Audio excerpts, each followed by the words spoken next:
right? We have begun. It's already starting. Okay. Just something to point out there. If you guys, I don't know if it's like a slight pun. Check out UST's jungler and mid laner, Michael Sarah. Michael Sarah. Wait, who's Michael Sarah? He's that actor from Scott Pilgrim vs. the World. Oh yeah. Oh, reminds me of that Ramona cosplayer yesterday. I saw it. Was Conquest. like, oh, nice. Anyways, let's head on over to the draft. So I'm really expecting bans against LeBlanc, Kha'Zix. It was one of the common bans during the regional finals. It's not a surprise to see the Rek'Sai. Jarvan the Fourth is actually pretty strong as well. If ever UI wants to directly ban USD, perhaps we might see maybe maybe the Olaf, they might fear that. But at the moment, it's like a very 50-50 draft because we haven't seen, well, on my perspective, I haven't seen these guys face it out in a tournament, in my perspective. Yeah, for sure. Also, something that we might not have said as this game has started is that there you go. We will not have Mordekaiser. Yeah, we don't have the new Mordekaiser. He's been auto-banned, guys. He's way too strong. Yep, sorry. Yeah. So, I remember back then, okay, there's the Sona ban, which means we're not going to be seeing the Sona carry composition here for USD, which was used, I think, around game number 2 versus UPLB in the regional finals. We'll see what their first pick is going to be. Maybe a jungler pick so that they can secure that right out of the bat. Or maybe not. Lux can be used in the support role or maybe in the mid, but Nico is going to be used instead. Yeah, I did hear like a lot of times that the top laner for USD POW actually revolves around playing these kind of, how do you say this, utility, no, spellcaster type of top laners. If you've seen him use a couple of bit of Lissandra, even the LeBlanc, I think, even though it doesn't have, it hasn't shown a lot of power for him, he still really prefers this one, and it seems like UI sniffing this out, pick up Lissandra for themselves, maybe stealing that away from POW, and of course, Lissandra in her own right, a very strong utility-based spellcaster, could go to the top lane, could go to the mid lane. It's a lot of versatility, and UI not showing their hand just yet. It's just a really strong first pick. That's true. A lot of flex picks for both of these teams, Nico and Lissandra, starting out strong. Makes me wonder, now they're going to take the Lux instead, which is a very, very interesting call. So we flex everywhere. Lux either mid or support, Lissandra mid or top lane. We'll see if they're going to secure it. For me, it's going to be, if that's going to be an Aurelia, I am not surprised because Sarah is a very, very scary Aurelia. We've seen that during the regional finals. He did a quadra kill, I believe, in game number 2. And this is going to be a scary Sarah. So it will all depend what's going to be the mid lane matchup here. If I look at Chote's champion pool during the finals, he used LeBlanc, which is banned, Jace, and as well as Orianna. If they're going to be playing a team fight composition here, Orianna will be too much because you already have Lissandra and as well as Lux.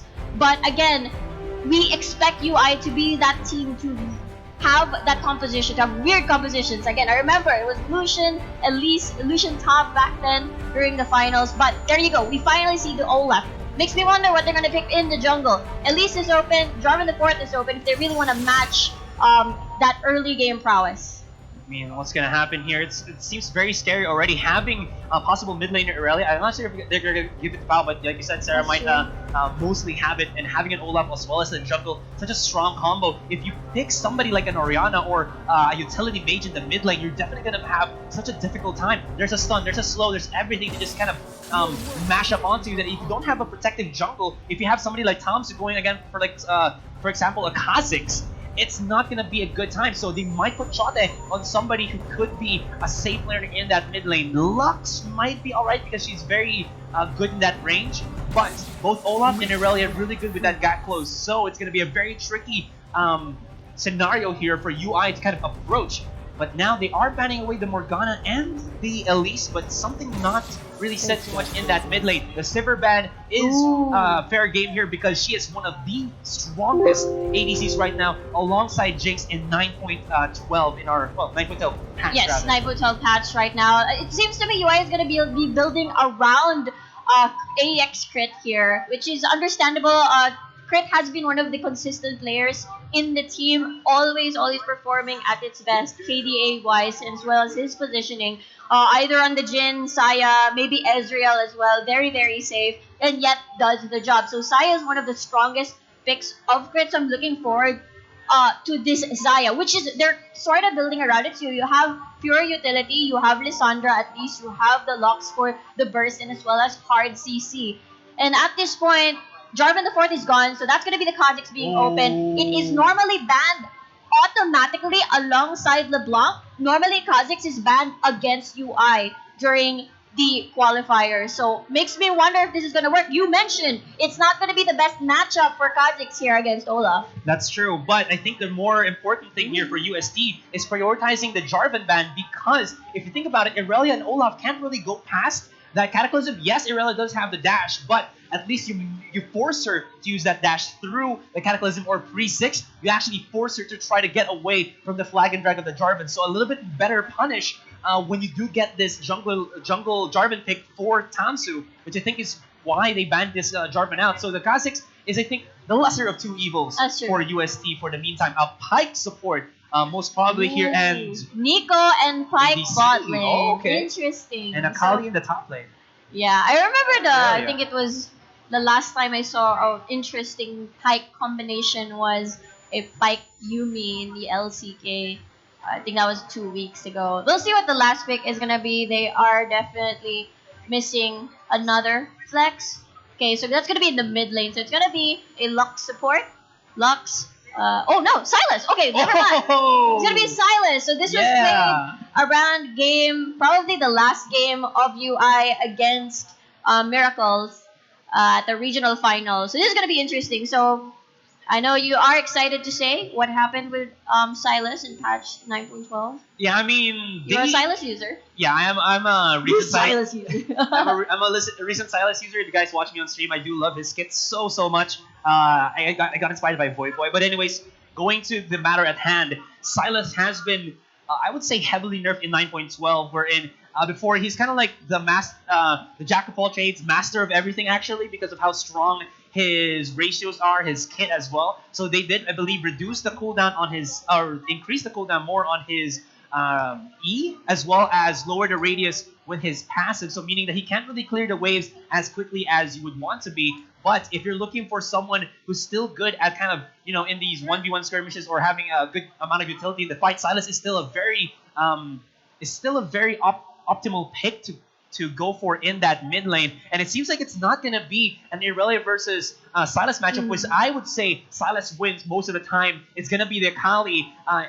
In that Akali matchup, I would say it's kind of like a 50-50, wherein if you can play around the Akali's Shadow, the Shroud, you should be able to win with Silas, but I am not 100% sure of that because of the changes to his stats, but we'll just have to see. Yeah, it's all about playing around cooldowns and as well as who gets the first blood on getting... I don't know why I did that. First blood. I don't even know. You don't press a button just to get first blood. But yeah, imagine Silas getting I guess Silas is one of those heavy combo champions. You get all three skills, then you chain them all together so that you can take advantage of the full passive of Silas. So that's how Chota is going to revolve around that. Akali, in the meantime, could be probably satisfied with a couple of pokes here and there. Yeah, for sure. Ready before Silas reaches his full potential on level 3. Meanwhile, I'm so interested to see this bot lane. Maybe Kenzo will do his best to try and poke them out because Nico Pike definitely a very kill heavy lane. Yeah. If ever they don't need Olaf to actually be there to kill, Pike Nico has all the damage in the world and all the CC in the world even. Yeah. So for Saya, safety wise, I have a feeling it's gonna be more safe for crit once she reaches that level 6. But I'm guessing everything's going to be action-packed in the bot side of the map. Yeah, for sure. Because the combo here is that you get Pike, charge him with his hook, pull him in, and then Nico just gets an easier lineup with her root. Either that, or you use his E to get that dash in, get the stun, and then Nico. It's basically a lot of combos to connect. On the other hand, it's kind of the same thing with Saya and Lux. But the different thing here with both these matchups is that they got good CC, but UST has the better disengage, wherein Nico has that invisibility as well as Pike actually. That's true. And then both go invisible. Exactly. And then Zaya and Lux, on the other hand, like you said, since Zaya doesn't have her 6 just obviously at the start of the game, she won't be as safe. So burning a flash is very easy for the dual bottom lane of UST. Yep, sorry. One thing I noticed though, so for UI, they're not a very team fight heavy composition. They're more like roam early game, try to make a pick, and then win lane, win game sort of thing. Like stabilize their own gold, make sure that they're not giving up too much and not risking too much. Meanwhile, for UST, they seem to be very solid. They also have a very good pick composition. They have 3 teleports in their arsenal. We've got UI. I mentioned UI is more of the roam squad and more of the double TP team. But you know what? Tell the Tigers like you're the double TP team. We're gonna be the triple guys. And at the moment though, who do you think based on composition is the better team? Okay, that's a tough one, but I would have to give it to. Okay, let me put this in my mind a little bit. I would have to Okay. give it to USD for now. Tell the Tigers. Would you Yeah. like to elaborate on that Elaborate one? why? I just feel like there's a lot more versatility with their pickings here. I do really love the silence pick for UI, but once again, his split pushing prowess isn't as strong as before. He, That's he true. doesn't push the waves as quickly as we would want to be. And on the other hand, USD has a lot of versatility with their picks. They can go for a 3-1-1 split push comp, wherein they have like let's say the Nico and the Pike plus the Olaf just doing their own thing. They got some good damage on the towers as well, and then you give the Akali and the Irelia, who are really good duelists, time Yes. to do what they need to. But anyways, Yep, so we are already on the rift, ladies and gentlemen. We are on the rift for our game number 1, University of Iloilo Sinari versus USD Oh. Talent Tigers. all right, I just gotta ask the crowd, how many here are actually in UI? Raise your hands, please. There's someone raising like a banner. Oh, yeah, there you go. UI win, hashtag Hashtag UI win. win. Okay. All I right. love It's, that. it's the home court, guys. There always is going to be the home court. And UST playing in uncharted territory. Let's see what they're going to do. Actually, I did not ask you this question. Who do you think is going to have the better comp? Or who do you think has the better comp here? Well, I have to agree with your with what you said.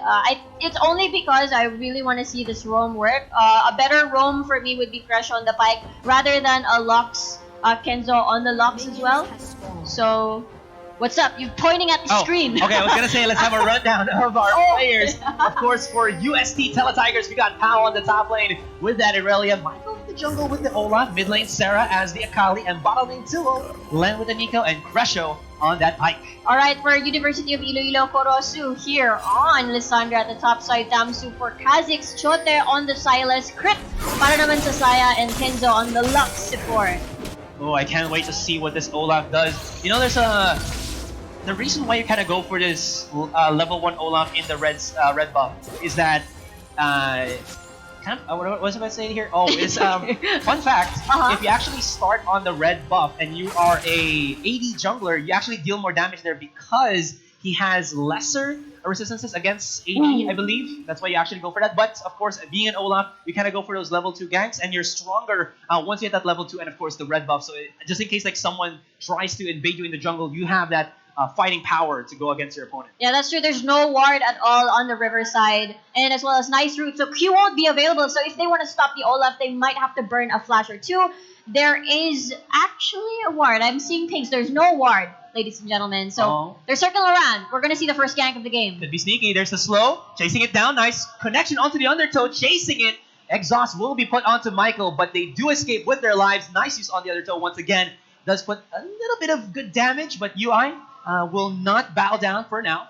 Good trade coming from the side of UST. They have burned 3 summoner spells rather. That will be the flash, exhaust, and a heal coming from Crit. And a good trade right there for UST. Job well done, but because of the first gank, if you look at the wards coming from UI, they're doing a great job here. So, whoa! That's what I'm talking about. The combination. First blood taken here by the Nico. Kha'Zix's going to be coming in here, and Cresho might be in a tough spot. Tamsu here to rescue the day with that police signature. It's going to be the double kill for our Zaya into the mid lane. Michael chasing down on the Chote in uncharted territory, but he should be able to escape. And that will be UI with the punish. Tamsu, timing is perfect for this man. Nicely done, and nice rotation as well. Of course, starting from red, moving to blue here for Tamsu. Just got back there in time. I mean, it was the correct play. USD, hey, UI doesn't have summoner spells. We could actually jump on towards Kenzo, but they were punished. And looks like UI managed to take advantage of them being aggressive. I'm really liking this early game action, Asarai. Yeah, and that's why a lot of these teams, or when I was talking, was talking to somebody who has more info on this tournament than I do. He was Wait, what? my, you said that in a very low voice. Yeah, I was trying to I have an inside man here. Okay. And he was telling me that UI really does put a lot of emphasis with Tamsu being in the forefront for their entire team, and if you don't actually give him any how do you say this any attention at the very start, he does stuff like this where he just goes everywhere at the right possible time for his team and starts it up. There's gonna be the hook. It's gonna be Tamsu coming from the side, but they do have enough leeway to get back to that bottom tier 1. Yeah, that is true. It's quite very all in the mid lane. No! Nice connection from Sarah. Does get the E from Chota there, but the chains will not keep this. Akali underneath that mid tier 1, and that was a little bit too close for comfort for Sarah, but he flashes just in time. That was super close. I thought Silas or Chote would have had had outplayed that play, but he didn't have enough HP. Crash was gonna attempt another pull. Man, Crash was really good with these nasty hooks from that pike, and that was just a fake illusion or an illusion. A fake illusion. There's fake Nico. Illusion. Is there like a real illusion for Nico? But anyways, Crescio, guys, if you did not know, is the #1 rank player as of the moment here in PH. So a definite hurdle to be played against by UI. There's the Sun connection. No level 6 just yet for the Aurelia, but it's just a little bit of harassment against Kurosu. And Kurosu will be all right there. Losing in terms of CS, though, but still living in the top lane. Still living indeed. We're going to see Tamsu lurking around. Probably going to be spotted by no wards at all on that side. I really love the playstyle of UI. They're so aggressive, fighting every single opportunity that they make because they know that USD bot lane is going to be very aggressive, like right now, like right now. I love that from Crit. He actually will get connected, and Michael flashes in for the undertow dunk. And while that was happening, if you can see Thompson where he is, he's kind of contemplating, do I actually push the mid or do I go bottom right now where there's possible 3 members? Ooh. He's hiding on the brush here in the river, maybe hoping to spot Michael on rotation to the mid lane. There's going to be a little bit more of a tussle possibly on the bottom lane. Oh, wait, does he spot him out? I think he did. He went out of the brush. Yeah, he got hit, so he knows what's going to happen. Silas is right here, but that would just mean that the Akali has already spotted out. Thompson will commit onto this one. 1 versus 1, 2 versus 1. Michael in the bad spot, no level 6 for him, and he will go down to the undertow. This is just the power of that. Oh my goodness, Sarah comes in. Chota is down for the count, and that's going to be a 5 versus 2. Saya coming in from the side. Crash is still alive. Gray health. There's going to be the usage onto the heals. The heal fruit onto the river, and UST starting it off strong. What happened there from Chota? I thought it was going to be a kill, but no dice just yet. Crusher with the get over here plays, not being able to get that last auto attack to kill Michael here on the Olaf. That was a job well done from UST, meeting on the riverside and just collapsing towards the members of UI. And at this point of the game, at this point of the game, we're good. It's just a little stop, man. Yeah, and that's it's the point of the game. Right. Okay, so I really love that play because we did mention earlier in the draft that Kazakhs being able to deal with Michael here. Thomas being able to deal with Michael if they bump into each other in the riverside. It's going to be very difficult. And now if you have all of these great roamers, I did mention Crescio on the pike is definitely better than a Lux roam. So at this point of the game, it's definitely going to be based on how and who is going to have the waves pushed. So USD doing a great job being super aggressive, pushing the waves so that they have more room to assist Michael if Tamsu wants to make this Kazakhs work. Because if ever he's going to have definitely a hard time, again, I mentioned Crescio with the roams, he is doing a great job here. And look at the vision as well on the riverside. Yeah, so that's going to spot out Crescio immediately. But again, this type of roaming actually still works even if you don't get a kill. It just basically says that I'm here. If you try to aggress onto my mid laner, I am just easily gonna, gank you in that position. Now they do know that Crescio is gonna be here to the bottom lane. Nice connections onto the root, but who has the better damage? It seems like it's gonna be the side of USD. Boom goes the dynamite as Len goes in and connects that one, but cannot follow up in terms of the damage output. Kenzo has actually done a good job of zoning out this pike in that bottom lane, while Len was left to dry out and deal no significant good damage onto Crit. Still will be able to keep themselves onto that lane and keep themselves farming as well. I just want to say that there is zero peace in UI's lane, in USD, bottom lane rather, because their summoner spells is always almost defeated every single time it comes back up. The action is always on the bottom side of the map, which is totally understandable. 8 minutes into the game right now, and we see that Michael is lurking around. We'll see if this guy's gonna be successful. Once again, there's the flash. Oh my goodness, Saya had to use her invulnerability, but had to make his teammate dry out. But now the ultimates are done. There's going to be the Ragnarok activated for Michael here, and he will be unstoppable. The Olaf just running through the bottom lane. Beautiful. Did I spell that right? Beautiful. Done. Well, Yeah. job done. I'm pretty sure I mixed that all up. But USD, that was super clean. They know the weaknesses. Nice hook again from Kresha on the pike. Tamsu is going to be on defense mode at this point of the game. And if you see, Chote has no room to actually try and roam and help out the other side lanes because Sarah is keeping him on a tight leash here on the Akali. Wave is always shoved in favor of Sarah in the mid lane. So top side's gonna be a little bit more chill, of course. Lissandra's gonna play safe. Kuros is gonna play a little bit more safe, as the attention of Tamsu is gonna be fully on towards bot lane, so that Crit can successfully transition into mid game and let Crit do all the damage in the world, and as well as Tamsu once he has acquired all of his item spikes. Yeah, but the crazy thing here, or the difficult thing here for UI is that if you look at their entire net worth, it's actually 18k to or rather 18k of USD, but never mind that. It's going to be a little bit of initiations here. Going to be able to get out with that E. Akali is just so slippery. She's the ninja that everybody needs. Crusher going in, forcing Tamsu to go in and leap over the wall, burn that crowd or that seat. That mobility of his, rather. But just to finish what I was wanted to talk about. All right, never mind. There's going to be another one in the bottom lane. Another one in the bottom lane is Crusher with a flash. Double kill, ladies and gentlemen. And now that's going to be USD doing an awesome job here with Kenzo. Double kill now for Michael. This is what I'm talking about. They don't have any form of escape in the bottom lane that if they overextend for just an inch, they will get ripped apart instantly. And with that in mind, there'll be so many extra gold that they got from this platings. Platings, there you go. Armor platings of the turret. And this is just going to look even more bad for UI. Just to finish what I was wanting to talk about, if you look at that bottom middle portion of the screen, you can see already in the itemizations that UST Teletigers is already in the driver's seat. A Silas with a Mercury Treads with just the Doran's Ring and the Dark Seal is not a good sign, especially almost 12 minutes into this game. Chota is struggling. This is the reason why people have been banning Tamsu's Kha'Zix every single time in the first banning phase of the draft. So it's super duper interesting to see how this works out. We saw how, okay, maybe Tamsu's gonna have a hard time against Michael, but what if Tamsu just keeps visiting lanes where Olaf is not around? So that makes things a lot easier. He's already... Wait, what am I talking about again? Actually, yeah, Tamsu. But at the same time, you see Olaf doing an amazing job. That was interesting. He actually tried to go for the combo, hoping that his root would have connected here for Kenzo. Now they know that his...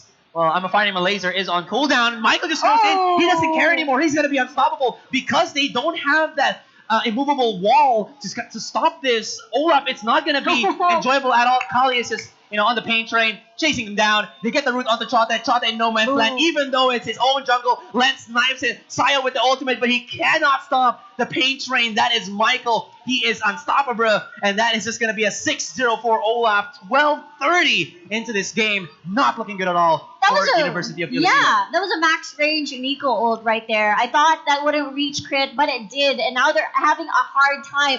One more plate left on towards bottom side, but that was really, really well played, and that is the reason why it's so important. Wave management is so important because it really, it allows you to help out in the side lanes, or maybe do an invade on the enemy's jungle. So yeah, lane priority is such an important thing in this game, and you can see USC is winning the laning game. Yeah, it's so scary here. If you're just looking at the items, Olaf, 13 minutes in, has a Black Cleaver and Cinder Hulk. When a jungler actually has that, when a rampaging jungler can actually have that, you know that you're gonna be in a very, very difficult situation here. Tamsu, only finishing his tier 3 jungle item here, will not have that burst damage that we are looking for as an assassin, Kha'Zix. So it's going to be very difficult for UI to pincer through here. What do they actually have to catch off guard their opponent? There's not much. Yeah, I mean, they're having a hard way. Pressure. Oh, he's chasing him down. He has no more leap anymore. Does still have the ultimate, but they have him inside. They have the slow, and he just uses his ultimate there for some swag style points. Mind you that. And it seems like UST have had enough in the bottom lane. They're just saying, we're going to swap out with our Irelia, put him to the bottom, and we'll work into that top tier 1. Yeah, they're working on towards this top tier 1. They already have laid the vision on the jungle side, on the enemy jungle side rather. And if you look at it, you mentioned how already the Olaf Michael already is 604 with a Black Cleaver. Imagine a painful Nico with the Ludens Echo as well. So her ults are just gonna hurt so much. Len is gonna have an amazing time as well with the pokes. And now you see Kurosu surrendering top side. So right now UI is losing a lot in the early phases of the game, and we haven't exactly seen yet the miracle plays from crit, which is so hard because every single time you see Michael just going in on that bottom side of the map. Yeah, it's going to be very difficult for this Saya to kind of come back into this one. With that Rift Herald being put into work, it's going to be even more. They knew that Pao was going to be on the sidelines there, and they have to just give up this mid-tier 1. They still have a good chunk of health on the Rift Herald, and with their composition, with the health that they have, and with the lead that they have, they can actually still keep pushing this in to mid-tier 3. If you think about it, there's not a lot of punishment that comes out from the side of UI unless they get themselves a good route or whatnot, but do they have the damage? I'm not entirely sure that they do. Yeah, they have so much respect for the side of UST, of course. They have a very, very good lead as well. So they had to respect. They couldn't defend the tower, and UST managed to really maximize the use of the Rift Herald. I even thought it would have been able to push. Wait, hold on. Oh, They're gonna get spotted. I mean, but there's no tower already there, so that's gonna they be can't punish. They're too afraid. Yes. Yeah. So, well, too afraid, and I think the key here is to at least get Kurosu, get a pick, get a root, and then follow it up with Kenzo's binding light on the Lux. But if that doesn't work, because that is their only way to enter a fight safely, get those picks in, because they are behind in gold, 10,000 gold behind. So at this point, we see a lot of map control from UST already. They're gonna surgically remove some of the towers. They're done with tier 2. They're done with tier 1 on both sides. So maybe they're gonna be aiming for tier 1, tier 2 rather, which enables more safe Baron plays in the near future, which is very, very near, by the way. I mean, I feel like the name of the game for both of these, or for UI rather, for Sylvari Nari, is that they're the fighting comp. But the problem is, if they try to fight, they have no way to survive that. I mean, Lissandra seems to be in the middle of everything, right? But because she doesn't have a Zoya's Hourglass just yet, it's going to be very difficult. She does have a stopwatch right now, as of the moment, but that's only good for 1 use only, right? And then you have the Silas, who still only has that Mercury Treads and the Revolver. It's not going to be good enough for him to survive long enough into the team fight. So they have they have half of what they need, but the half that they need to survive is not there yet. So it's going to be prolonging this match for as much as possible for UI. But in that particular scenario, they also have to give up some pretty key objectives here, such as tier 2 towers, like I said, and dragons, and even the Baron pretty soon. Yeah, it's just so difficult, especially you have Michael with the Ragnarok. He can just go ham and run straight towards the backline and all those squishy targets. And you have all these additional utilities alongside with you. Well, I guess utility Nico and Pyke, but then you see them as damage generators. That's Irelia, Akali, Pyke with his ult especially. So at this point, what are the choices of UI at this point? Because they're doing a good job just wave clearing, defending, and stalling out, because there's an Essence Reaver at least already on towards crit. So the key here is get a pick, and that's how they can make plays and move around the map. They don't have control of their own jungle because it's so hard to establish vision there, because they're everywhere. UST, the Tail Tigers, are meowing everywhere. Wait, hold that thought. This might be their first engage. Ooh, okay. I was kind of waiting for that, but yeah, not going to happen. Like you did said, I mean, that's the only thing that they can do, which is just to clear out the waves and well, just wait.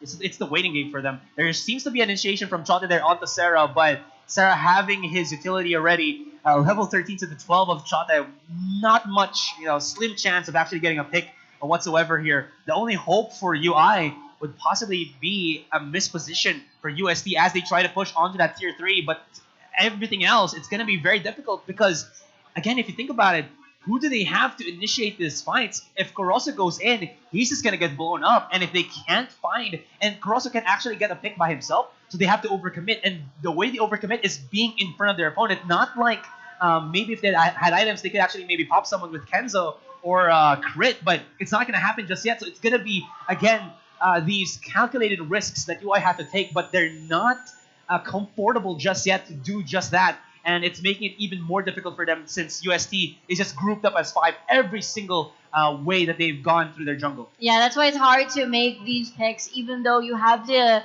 ability or have the skill set to do so. And it all comes down as well to burning ults that are very important, and as well as burning flash. Wait, nope, it's not going to reach. Looks like Pao is not going to have a fun time here. That is one cooldown being burnt at least. So at this point, we'll see how the duo is gonna work. There's the hook on towards Samsu, but no follow up whatsoever. But that gives them room to destroy the tier 2 at the top side. And now the world of UI is getting smaller and smaller in this game number 1. I'm just silent right now because I'm waiting for the initiation. You know that Chota wants to go in, but he can't really commit to anything. That was a little bit scary. If he got hooked by Thresher there, I think that they would have all committed and just blowing up Chota.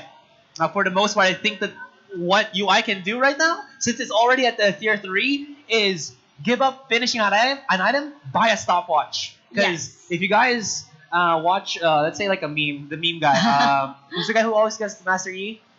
Kelsep. Yeah, he says that he hates stopwatches, and I feel like that also applies in competitive games. And if you try to overcommit in fights, and if you're not really ahead of the pack, if you're behind against your opponent, stopwatch will actually help you a lot because you get to bait in your opponents. But we'll just see. That's just an opinion of mine. For the most part, you are seeing them trying to clear out the waves. They do have a really good wave comp, but that's just about it. Yeah, you said about getting that bait in, and here comes the opportunity that is going to slip away from their fingers. We're seeing the Ragnarok. Here comes Kresha. That's the pick in. Ultimate from the Lux.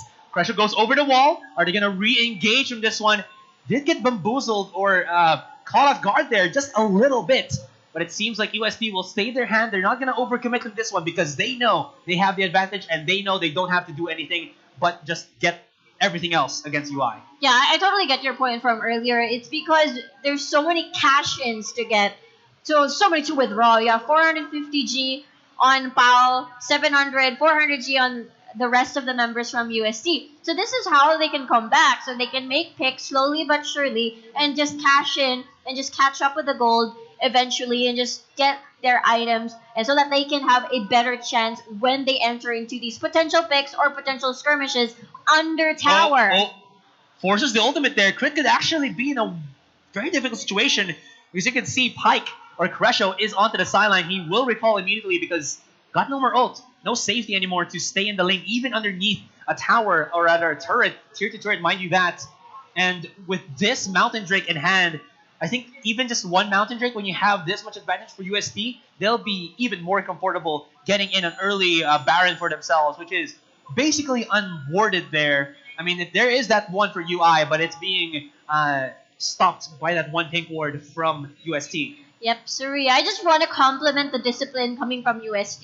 They are way ahead in terms of gold, and they do have a ton of damage, but they're not being too aggressive. They're not lowering their guard. And before I do a caster's curse, the moment I say they're not lowering their guard, it suddenly gets picked off from UST, but I don't think that's going to happen. Knock, knock, knock.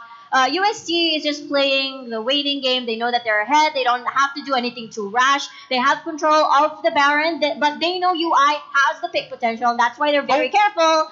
Kresho. They're baiting in Crit here. He actually goes in. Ragnarok will not stop. Crit has to go away, but cannot escape. Ragnarok way too good for Michael here. They will try to focus fire him, but he has the Guardian Angel. Pop Blossom activating from Len onto the other side, and they will spot shot that from the wayside. Kurosu goes over the wall, but the damage has been done. They lose Gresham in that skirmish, but 3 have gone down from UI. Not looking good at all for our Iloilo representatives here, and they will straight up go to the Baron. Man, oh man, imagine that. They managed to get a pick off on towards Gretchen, but take note, most of the goal just ended up on this 805 monster, which is Michael on this Olaf, so he can just do whatever he wants. You expend so many cooldowns on towards Gretchen, and therefore you will have a difficult time eliminating one of the primary suspects on why you had a hard time during the early phases of the game. And now they are Baron. USDH is going to come knocking towards UI's door, and we'll have to see how they're going to work this out. Will it be clean? Will UI survive another wave, another day, another life? I mean, I'm putting some silence here, to kind of deepen that impact of what you said, because I think it's really something. Quotable quotes. Yeah, quotable quotes. Where you put me on grayscale and then there's the quote. Yeah, this is the time. They have to think about what they have to do for the next game. But legitimately, I do 100% agree with you on that one. Right now, there's not a lot of options. Even there could be no options anymore for UI to get back into this. And that's not me being biased or anything, guys. It just is what it is. But for the most part here, you did see that one play. That was an admirable play from UI. They did think that they could have gotten an easy punish there onto Michael and Creshaw, maybe an easy kill whatsoever. But the advantage or the gap is just too great already against the Tele Tigers. Salvarinari really needs to become from cat to lion, from prey to predator. Well, we'll just have to see if they can do it in game number 1. This is a best of 5, so they can reset and come back in the second one. I forgot to do the intro. It's gonna be the battle of meows. Oh wait, no, roar. That's too weak. The meow is too weak. I like it. I think meow has a better tone than roars. Tigers and the battle of the meows and wild cats. Yeah. Okay, alright. Alright, moving on. They have destroyed a tier 2 tower, and they're slowly removing structures from UI at the moment. We'll see if the hook will connect. Looks like that's going to be a no, that's going to be a double stun. But at this point, they're having a difficult time defending all these. Michael super brave. Oh, wow. He actually just goes in. Root will connect onto Pao here, but he does have that tenacity. Goes in, snipes down Kenzo. And this is the time for the Teletigers to go in. Double kill for the Irelia. It could be a triple shot. It does get the stun there. Has to flash. No, dash away from the fight. And they lose nobody while taking down Crit and Kenzo. This is the opportunity for Teletigers to get down, add these inhibitors. And at 26 minutes in, this could be game number 1. What's going to happen? They still have the Baron buff. They're forcing it in. Chote could be the hero that they need. Does he have it in him to actually stop this bombardment from Teletigers? They do get the connection there. Trying to maybe put Kurosu in the front line, but his Zonius is on cooldown. His ultimate is on cooldown. Everything is not working out for UI. Chote is overcommitting onto this Irelia. They do get the pop, but what can they not stop? It's going to be Teletigers for game number 1. Good job. Well done. What am I saying? UST did an amazing job from early, mid to late. It was just super clean. They were just so patient. You gotta admire their discipline in the game. Despite being ahead in 10,000 in terms of gold, they were just so disciplined. They were fine with just trying to farm and just increase their lead even more. Take away the resources from University of Iloilo, and that's the reason why they look so clean. And props to Michael on UST here for that 806, controlling the pace of the game, and as well as the bottom lane of UST here, because they really put the bottom lane of UI on a tight leash, the Lux and as well as the Zaya, so they had no